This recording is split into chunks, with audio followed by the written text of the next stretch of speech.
hear about the future of Korean startup companies from the foreigners who work there.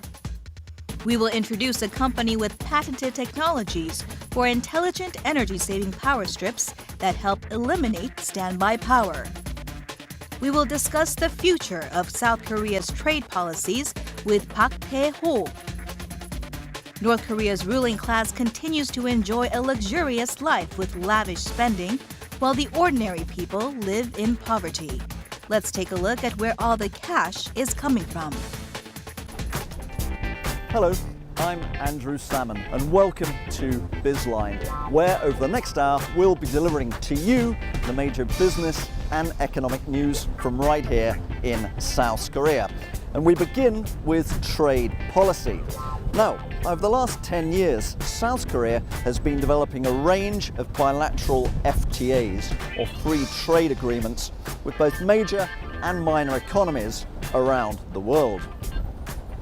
Now, one of the key figures behind South Korea's FTAs is Trade Minister Park Tae-ho. Actually, former Trade Minister Park Tae-ho. He has resigned his position. He is now running for the Director Generalship of the WTO, the World Trade Organization. But before we sit down for a chinwag with former Minister Park, let's take a look at some of the latest business and economic news from here in South Korea.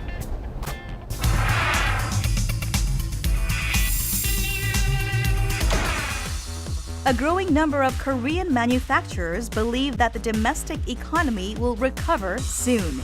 According to the Korea Chamber of Commerce and Industry, the Business Survey Index for the second quarter of the year has surged 30 points from the previous 3 months to 99. The survey was conducted with 2,500 manufacturers. Although a figure below 100 means that pessimists outnumber optimists, the index grew by its biggest margin since the Korean economy recovered from the 2008 financial crisis. Business is going smoothly for Korean TV manufacturers. New figures show that 4 in every 10 television sets sold in the U.S. in the first 2 months of the year were South Korean brands, namely Samsung and LG. Samsung, the world's top flat panel TV maker, took up the leading market share with almost 28%, and LG came in third with 12.2% in terms of gross sales. More businesses are holding on during this prolonged economic slump. The number of Korean firms that went bankrupt last month hit an over 2-decade low. According to data released by the Bank of Korea, 85 companies, including individual businesses, went bankrupt in February. That's 18 fewer than the previous month, and a mere fraction of the number recorded in February 1998. A large number of people gathered at Hanyang University to participate in the 10th Startup Weekend in hopes of finding opportunities to start their own business. The Startup Weekend is a global event, and over 5,000 startup companies have been founded so far through this event, which was held 672 times across the world up to last September.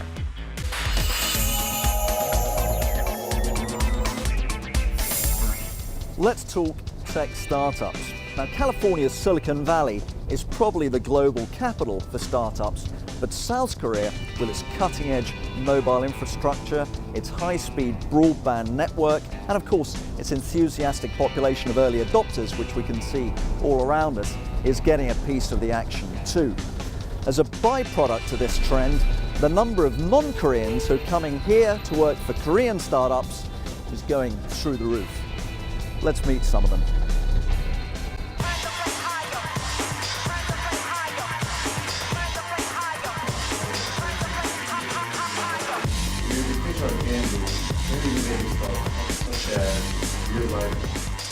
How much money would your company take? What would you do with it? Research and development for better technology to make games. Hire one business developer in US. Start, as we say, start up from scratch. And that means starting up into their own business world. Someone who wants to take their dream or their vision for their own business, do it on their own. Widening wealth gap. youth unemployment rate remaining high, overcoming global financial crisis is on top of everyone's mind. The new government has chosen ICT industry as the driving energy to tackle the sluggish economy. Mobile and media industries need pioneers and innovative ideas. The most among all industries, and startups are the ones making the precedence. Some of the famous ones worldwide, as we all know, are like Facebook or Google, or these are kind of all started in that same zone of startup world. Startup is a global trend, with strong support from the Korean government. Startup clusters in the country are growing fast. So worldwide, it's quite trendy, quite a big thing, and that boom has also hit Korea. Bizline was at the scene to examine what startup is all about and why they are under the spotlight as the new driving force of the Korean economy. South by Southwest is the world's largest startup conference mixed with the music and film industry. Richard Min, head of a startup incubator Seoul Space and an expert of Korean startups, was at the busy event. So to me, South by Southwest is a platform. It's a platform for innovation, for inspiration, for fun, and for enjoying and to bring people together. And they're seeing a lot happening in Korea, and it's our job to highlight as many of the best cases as possible. The Korean startups began 3 years ago when the startup boom took off. There are startups already seeing a steady flow of profit in Korea. Social commenting solution Livery, which has its program installed on 10,344 websites, is Korea's largest social comment service. Users can write their comments and share with their social media friends. The founder of the startup company Sizzion, Kim Bom-jun, developed Livery service 3 years ago. When we first found a company, we were students from the college. We heard and knew about the social problem about the commenting. Social media now is, as you know, like a really big part of how companies advertise themselves. So with Livery, we're basically giving customers a greater voice, giving them tools, allowing you to mobilize your customers, your site visitors to be sort of ambassadors for your site. Sizzion is a success story for Korean startups, but having just the idea and technology cannot promise instant success. There are steps to be taken to begin a startup and enter the global market. There is such a program to endorse the newcomers, and within the industry, it is called Accelerator. So an accelerator's job is basically a program, a facility, or mentors or people put together in a way that allow people, or companies in this case, to come in or get sourced very early and learn the basic tools and access networks they could not do otherwise, or under a very shortened period. Usually this accelerators and incubators have a program that lasts maybe 3 to 6 months. At the multi-purpose hall at D-Camp, people from the App Center running the accelerator program and participants of K-Startup have gathered together. And there are spaces for joint projects where 70 people can jointly work together, and private offices that can be rented for free.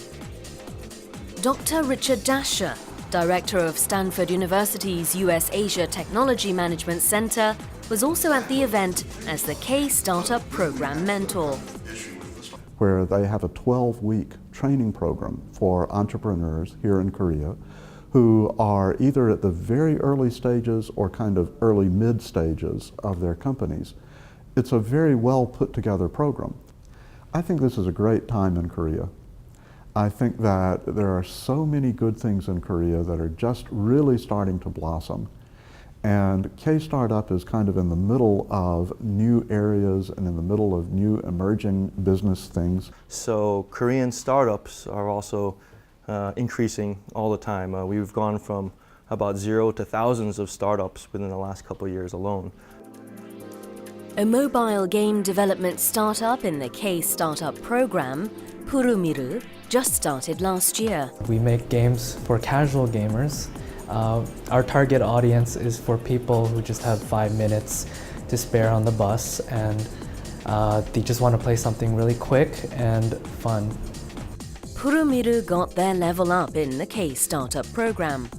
The K-Startup program has been really helpful to us, and they gave us a lot of good advice. We learned a lot about how to do our marketing, we learned a lot about our development process, and these are all really helpful. For the entrepreneurs, with dream and fresh ideas, and just taking a foot off the ground can receive financial support from the government. There are also venture capitals and angel investments they can turn to from the private sector. The government is also supporting this movement for entrepreneurship, seeing as a next platform for Korean growth could be creativity, tapping into innovation or tapping into the youth, what's happening, and to do so they need to support it. And it's a very exciting time. I think if you're not in Korea and you're watching this, you really should come to Seoul and see what's going on. As Korean startups are targeting global market and the world, taking notice of Korean startups, foreigners are showing interest to become part of the growing economy. A web designer, Mr. Jorn from the Netherlands, the co-founder of a startup-style wiki, is part of that trend. I'm working here because I think that Korea is a very interesting market with a lot of possibilities.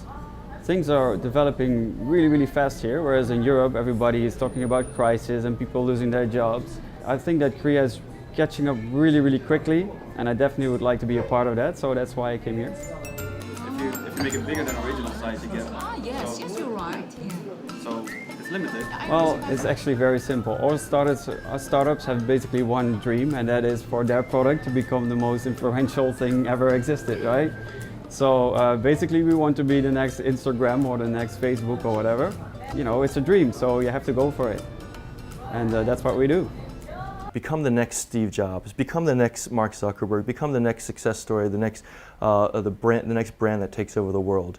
Korea is really in a great spot to lead not only Asia, but potentially even more than, say, Silicon Valley or the other great places that have been doing it already, because we have a great concentrated population that are very brilliant people just waiting for the opportunity with these right infrastructures to launch globally and be successful. The global mammoth Google and Twitter, boasting of 200 million subscribers, began as a small startup. In order to become the next superstar like Google or Twitter, it would be necessary to develop an environment, the likes of Silicon Valley, to support startups where entrepreneurs can fully explore their dreams.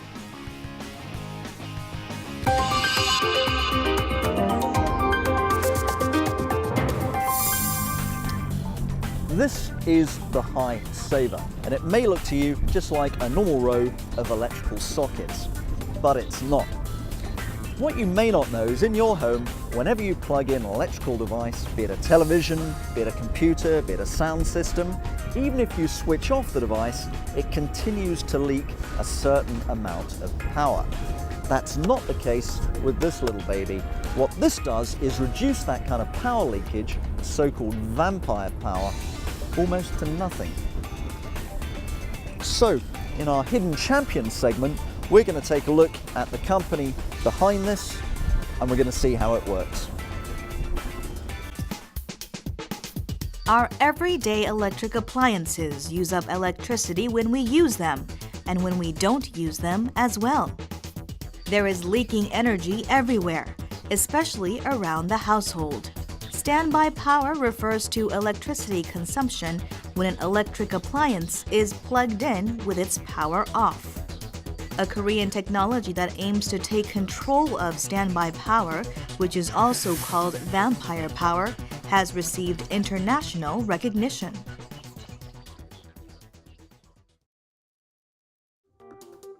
How many household appliances do you have? How much do you think you are spending on electricity that is not in use but actually leaking? 전기요금 많이 나오는 것 같아요. 50만 원 정도. 저희 집은 5인 가족이거든요. 그래서 부모님이 내시긴 하는데 많이 나온다고 어머님이 계속 걱정하시긴 하시더라고요. 뭐 대기 전력을 줄이기 위해서 콘센트 뽑고 겨울에는 이제 에어컨 같은 거 안 쓰잖아요. 그러니까 에어컨 그런 콘센트를 항상 뽑아놓고 하여튼 거의 다 뽑는 편이에요. There is growing interest on the issue of standby power as electricity bills rise due to cumulative taxes. Nobody pays attention, but electricity still flows through the plugged-in microwave even when it's not in use. Wasted energy from standby power is estimated to reach over $357 million every year. This is a large amount of waste for an average household. According to research, household items that consume the highest amount of standby power are TV-related appliances like the cable box. It is estimated to use 12.3 watts when plugged in, followed by internet modem, air conditioners, and boilers. 우리나라 평균 대기 전력은 가정집 평균 전력은 약 306kWh입니다. 그래서 그 전기요금으로 계산한다면 약 4만 7천 원 정도 해당이 되겠고, 이 전체적인 우리나라 전체적으로 따지면은 그 가정집의 약 11%가 해당되는데 전체 국가 전력의 1.7%에 해당되고, 이것을 이 전기 요금으로 환산하면 약 5천억 원이 해당이 됩니다. 그래서 그 국가 전체적으로 봤을 때는 870메가와트급 발전소를 하나를 대기 전력을 위해서 가동하고 있는 실정입니다. We visited a home where standby power loss is not an issue. Homemaker Hong Hye-suk says she uses a special extension cord which solves the problem of leaking electricity.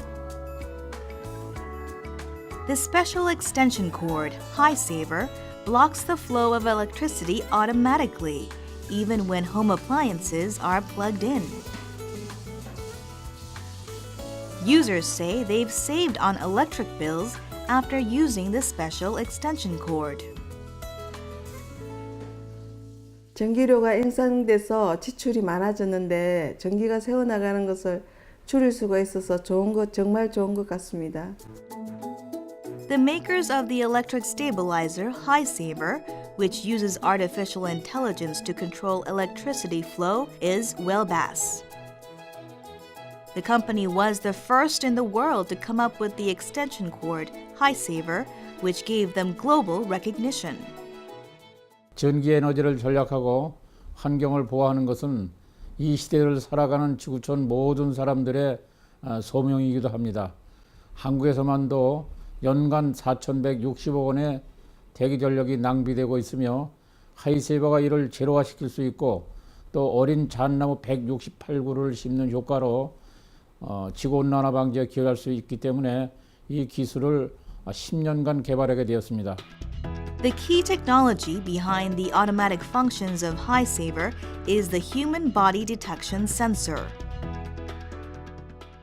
컴퓨터 사용 중에 식사 시간이나 회의 시간에 자리를 비우게 되면 대부분 컴퓨터를 안 끄고 자리를 비우는 경우가 많은데, 그럴 적에 이 인체 감지 센서가 사람의 있고 없음을 감지해서 주변 기기를 차단해 줌으로써 사용 중 소비 전력의 50%에 70%까지 절약할 수 있는 기술입니다.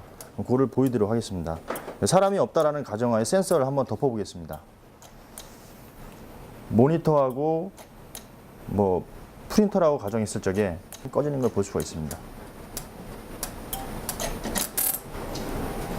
이렇게 모니터하고 주변 기기가 차단이 됐고요.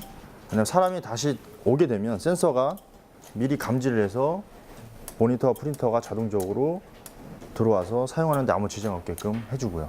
그렇기 때문에 대기 전력을 완전히 하이셉에 꽂힌 모든 기기들의 대기 전력을 0.1W까지 차단시킬 수가 있고요. 또 사용 중에 필요 없이 낭비되는 소비 전력도 절약해주기 때문에 전기요금의 11%에서 30%까지 절약할 수 있는 제품입니다. High Saver is very useful in an office environment, especially when employees leave work for home at the end of the day. High Saver stops standby power, blocking electricity flow into computers and other machines automatically. During the day, the machines resume operation without the hassle of replugging the appliances. 또 퇴근할 때 저절로 꺼지고, 그다음 아침에 출근하면 저절로 켜지기 때문에 그런 면에 있어서는 꼭 굳이 우리 나갈 때 그 꺼졌냐 안 꺼졌냐 확인 안 해도 참 그런 면에서는 상당히 지금 편하게 지금 생활을 하고 있습니다. 그리고 그렇게 됨으로써 뭐 전기 요금도 절감되니까 여러 가지 요소로 저희한테는 상당히 좀 유익한 그런 기기입니다. HiSaver saves money on electricity for an average household, especially by controlling energy loss from TV and related equipments. Users have experienced the economic advantages of HiSaver. 대기 전력을 차단하면 크게 세 가지가 있는데요. 첫 번째는 가정집과 사무실에서 6에서 약 11%에 해당하는 전기요금을 전력량을 줄일 수 있기 때문에 우리나라는 누진제를 채택을 하고 있습니다. 전기요금을.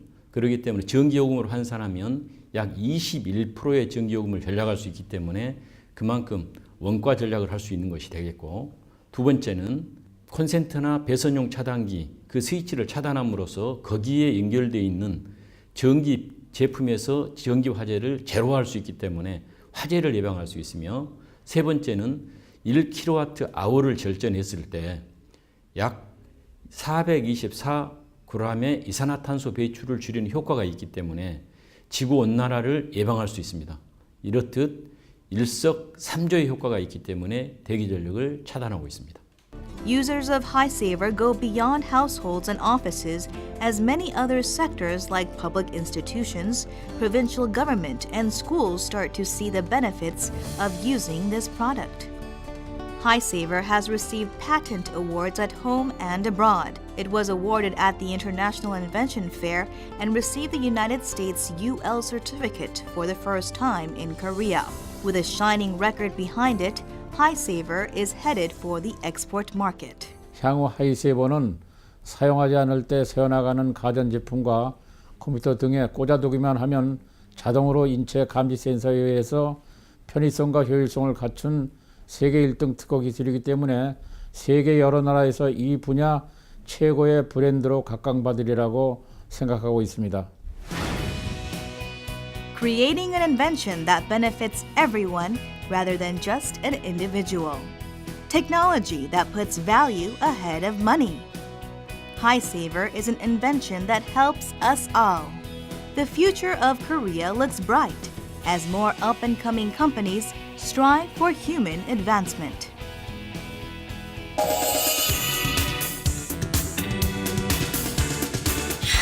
Hello and welcome to the Bizline interview segment. Now today our interviewee is a significant player both in Korean trade and hopefully in the international arena in the very near future.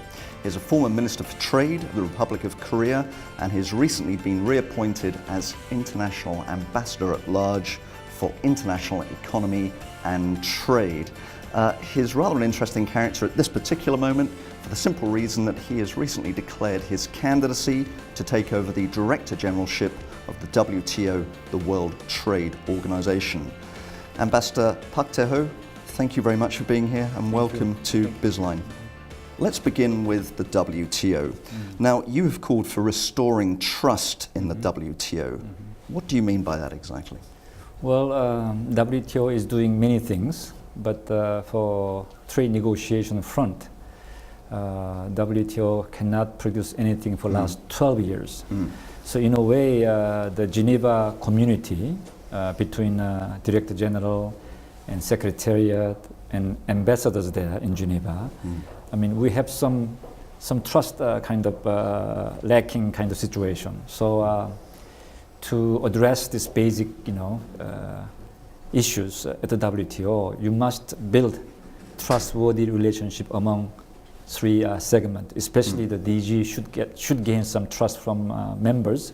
Then we can start to talk about basic issues and make some progress at the WTO. That's why I emphasize trust building. Trust building. Yeah. Understood. Now, it's also been mentioned by outside observers that now is rather a dangerous time for the WTO. It risks slipping into irrelevance. I think the Doha development agenda, the Doha round, you seem to be stepping into rather a hot seat. Is this a dangerous time for the WTO? Yes, I should say a very difficult time.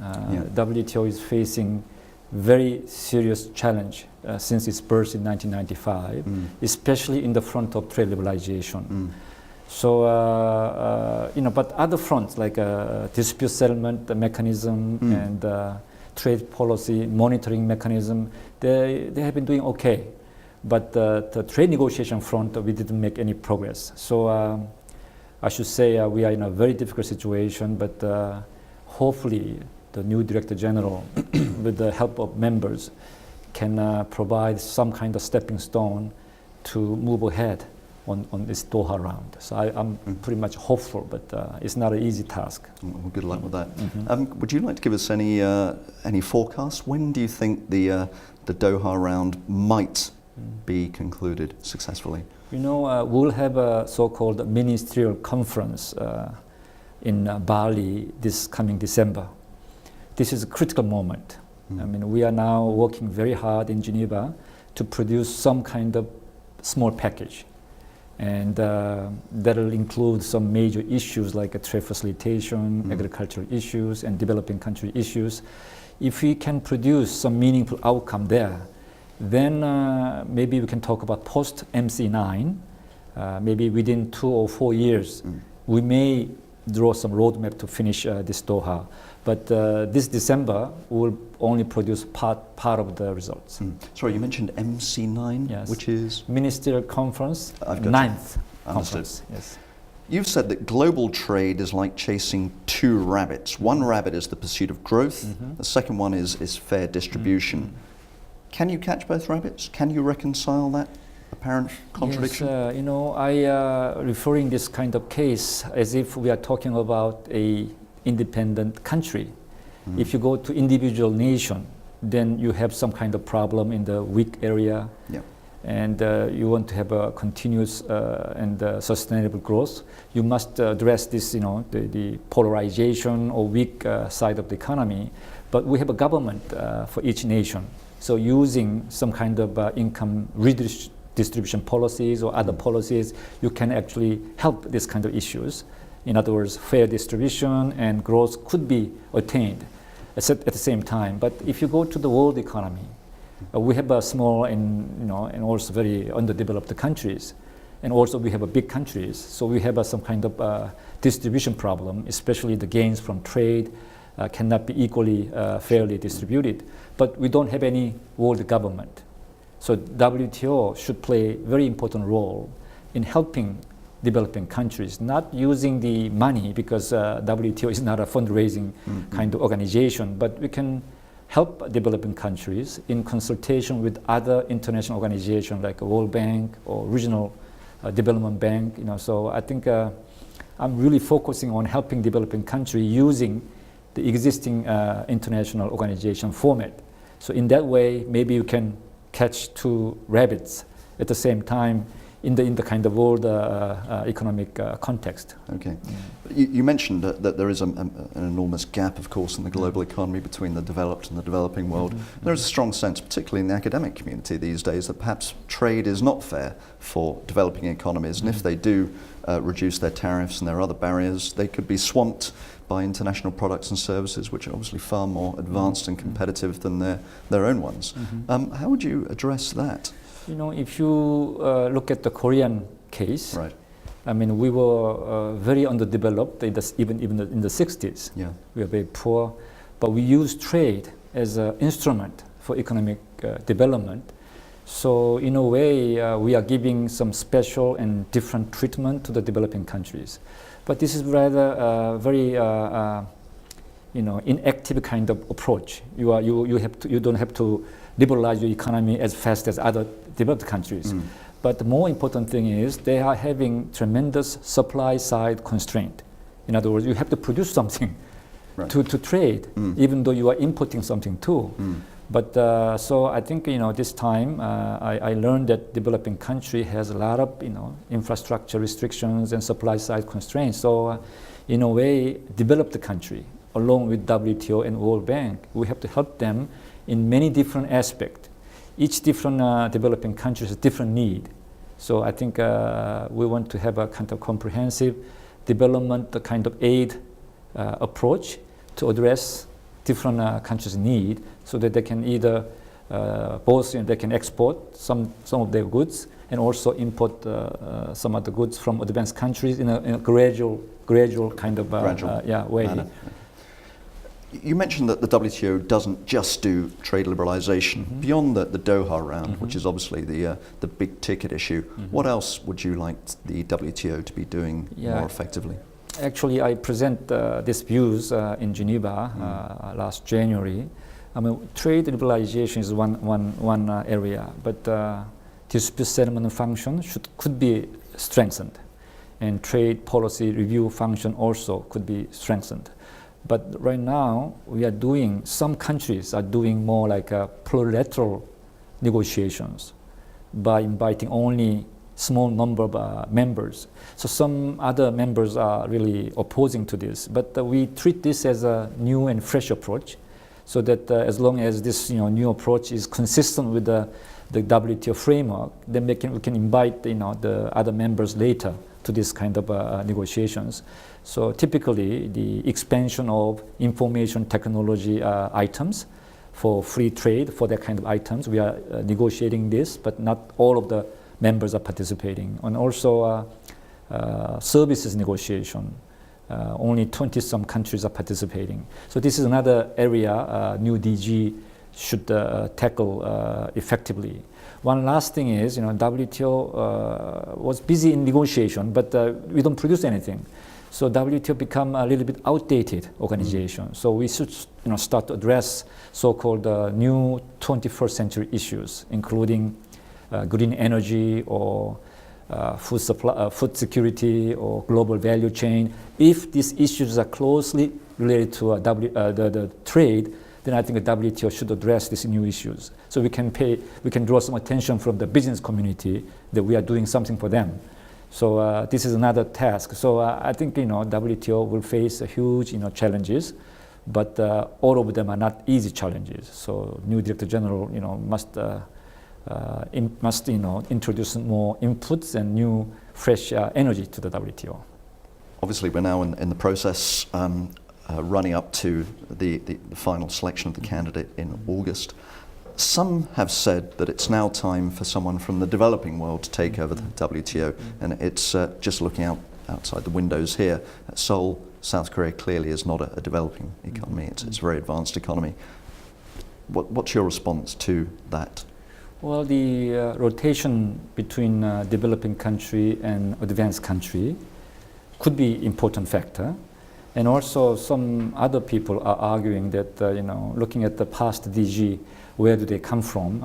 Maybe this time is for candidates from Latin America or African countries. So we have many kind of discussions.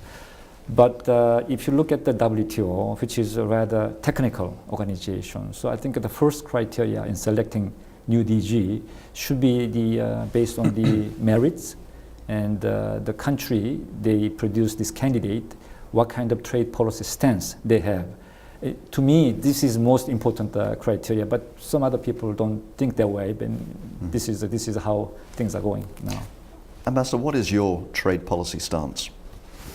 As you said, in the 60s, our trade policy, from then we have some kind of evolution. But at this moment, we have a strong commitment to open trade through multilateral setting or even bilateral or regional setting. Sure, we'll come to that. Yeah. Well, let's move from WTO back to South Korea, where we're sitting now, of course. You mentioned multilateral negotiation and bilateral negotiations. Now, clearly, South Korea has been pretty aggressive and pretty successful in signing bilateral free trade agreements, or FTAs, with other economies around the world, most notably, of course, the United States and the EU.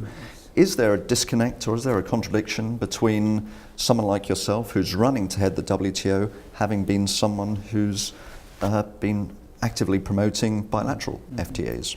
Well, if you look at the history of Korean trade policy, up to year 2000, we never thought about regionalism. I mean, we completely respect for multilateral trading system under the GATT and WTO.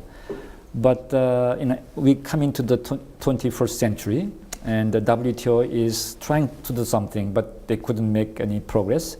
So I think many countries, in response to the kind of slow progress of WTO, they are rather opening their market through bilateral or regional setting. So I think these two phenomena should be the reality.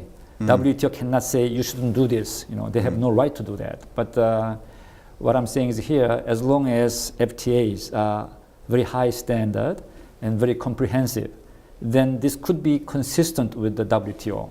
So I think we have to live together. But the thing is, WTO should be more supreme kind of, they should maintain supremacy in a trade environment so that they can give us some kind of guidelines, some kind of, directions for other regionalism to take. So I think we have to do both at the same time, yes. Understood. So a two-track process. Now, of course, in North America, we have NAFTA. In Western Europe, we have the European Union. In Northeast Asia, which is the world's third largest zone of economic activity, China, Japan, South Korea, there is no regional trading bloc. There is no free trade area. Why not? Well, this idea has been discussed among scholars from a long time ago. But because of the historical issues in the past, and also some territorial disputes also among three countries, so the whole idea cannot be realized yet. But right now, things are much better than before because three leaders start to meet regularly, and this May is going to be 6th trilateral summit, regular summit. So maybe new leaders from three countries can talk about future issues, including the FTA among three countries. We already started first round of trilateral FTA negotiations, but the speed is rather slow, even though we have a small secretariat to promote cooperation among three countries. So which is much more advanced than before, the situation. But I don't think we'll move very quickly because the territorial disputes which was taking place since last year, we try to decouple the economic issues from political issues, but still we are being affected. Is there any way in the future for the governments of the three countries to de-link these very emotive historical and territorial issues from the arguably much broader and more overarching area of trade policy and economic policy? I really hope that's the case, but it all depends on the three new leaders' discussion and their views for this region. I hope they can make a very bold decision so that we can move ahead to form this kind of regional integration. You're now heading down the path towards the WTO. August is not that far away. Is there anything you'd like to finish up with? What are your key messages to, I suppose, the global audience in terms of what you would like to do as head of the WTO? I mentioned a little bit that I want to communicate with the members. Yeah. This is the basics we have to go back to. And the second thing is I want to make WTO more relevant organization so that the people, especially business community, can pay some attention to the activities of WTO. This is in doing so, for doing so, I mean, we need a lot of tasks, but this is a two main message I'm delivering to the audiences in the international community. Ambassador, we wish you the very best of luck in the path towards the WTO headship. Thank you very much. Thank you very much for being with us. Yes.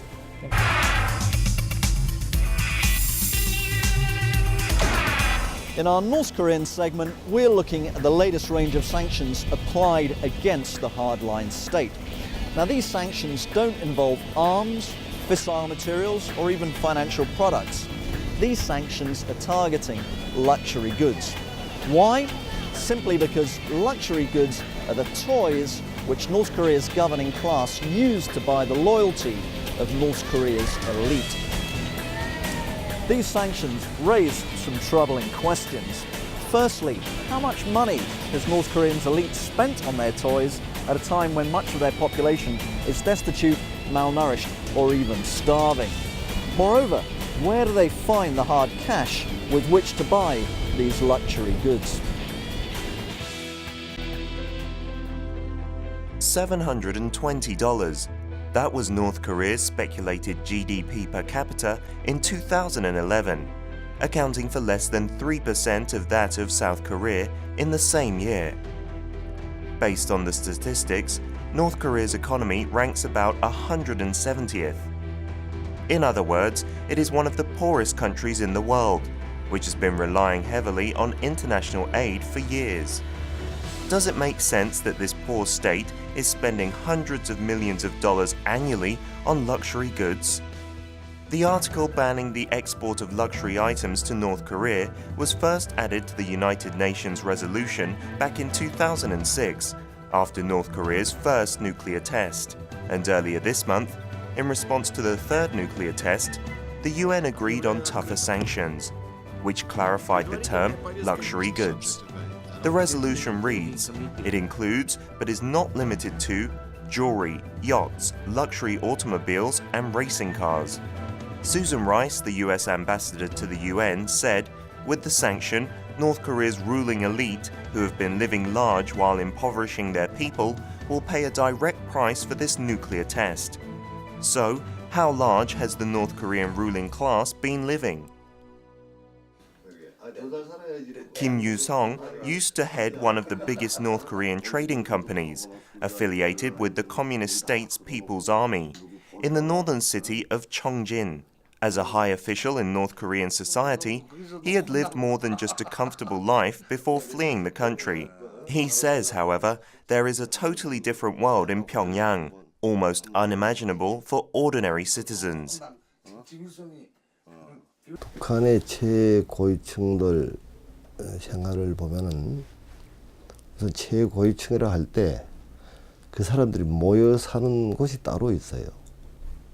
왜냐하면 평양시 안에 창강거리, 창강거리에 있다가 나오네 그 여배우와 한번 이야기를 해야 되는데 자기들이 평양에 나와 보면 평양이 한심한 촌처럼 돼 보이더라.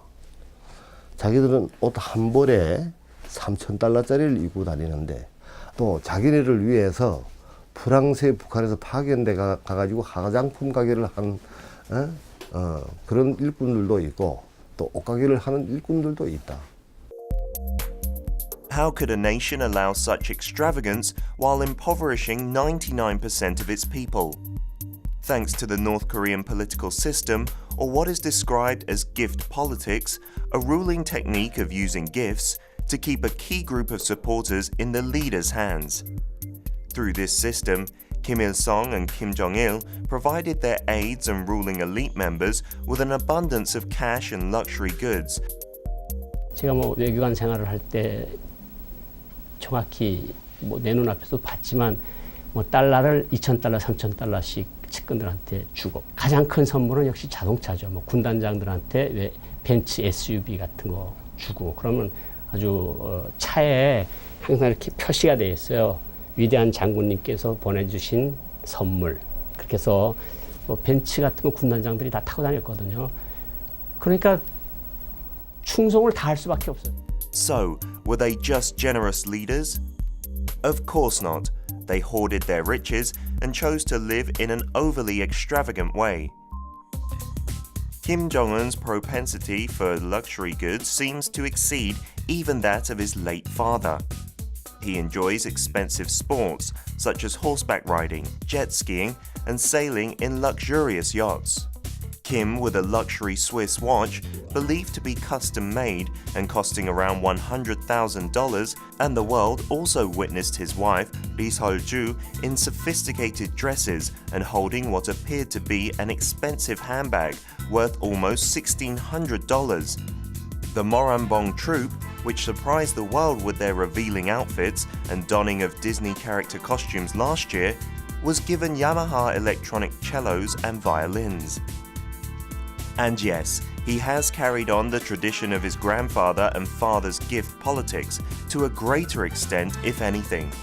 얼마 전에도 뉴스가 나왔지만 이제 현금 캐시가 들어가 있는 우리 캐시카드 같은 거를 장군들한테 다 줬다 그래요. 김정은 제1비서는 모든 장군들한테 그걸 다 줬어요. 그 캐시카드를. 그래서 거기를 계속 달마다 채워주는 거 아니에요. $2,000씩.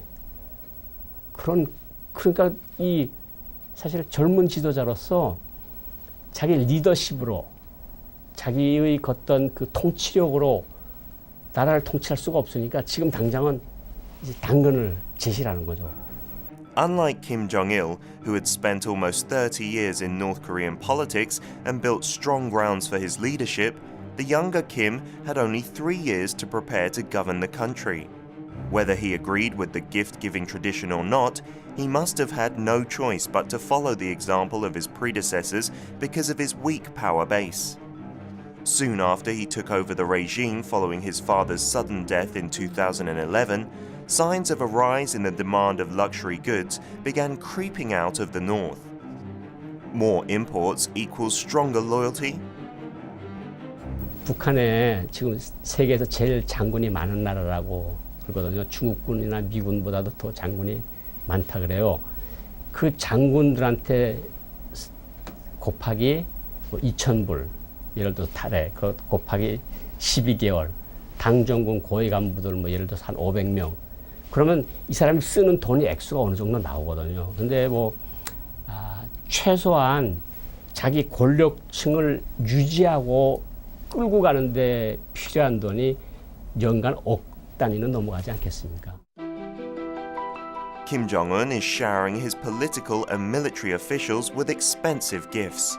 And at the same time, he is showering his starving people with the fear of war by putting the regional security at risk. All in efforts to earn loyalty and unity, the driving forces that keep him and the regime going.